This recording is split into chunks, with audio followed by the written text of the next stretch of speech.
Bonjour.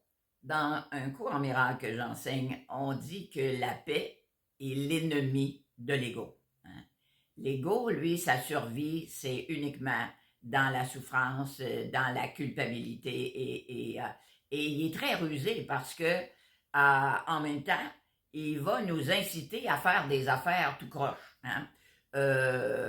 Par exemple, tu peux, si tu étais intéressé à quelqu'un, même si cette personne-là est mariée, ben c'est pas grave, regarde, de toute façon, il te dit qu'il couche pas avec sa femme et que de toute façon, c'est fini entre eux, etc., etc., puis il t'aime la femme. Alors, l'ego va t'inciter à dire, ben pourquoi pas que je profiterai pas de ça. Dans le fin fond, j'enlève rien à personne puisqu'il y a rien qui se passe. Alors, vous voyez ce genre de minding-là en quelque part. Et finalement, on donne là-dedans, on va là-dedans, avec des moments de plaisir et des moments de peine, forcément, et de la jalousie, enfin, tout ce qui va s'en suivre, et éventuellement de la culpabilité.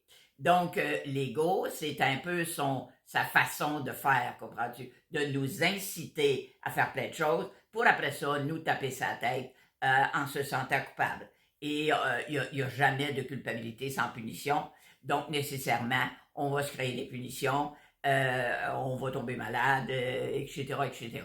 On va se faire mal et on va tout gâcher et nécessairement, on va être très malheureux.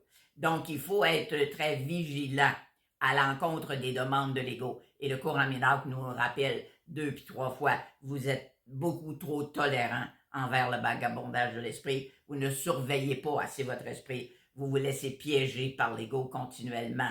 Hein?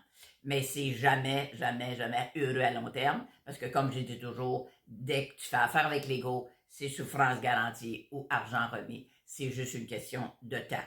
Donc, ça demande de la vigilance. Encore une fois, on peut toujours changer de bord. Il y a juste deux voies, VOIES et VOIX.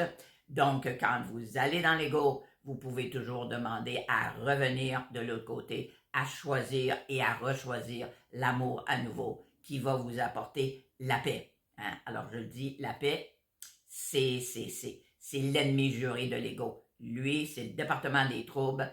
Et quand on est dans la souffrance, finalement, ben, il est très heureux de ça. Okay? En même temps, il faut comprendre que l'ego, c'est pas un personnage, hein? C'est un système de pensée de peur, un système de pensée malade, un système de pensée négatif et pas très heureux, finalement. Donc, je vous donne ce petit bout d'enseignement-là. Vous pouvez aller voir sur mon site www.lucebertrand.com sous l'étiquette Cours en miracle. Merci beaucoup et très belle journée à vous.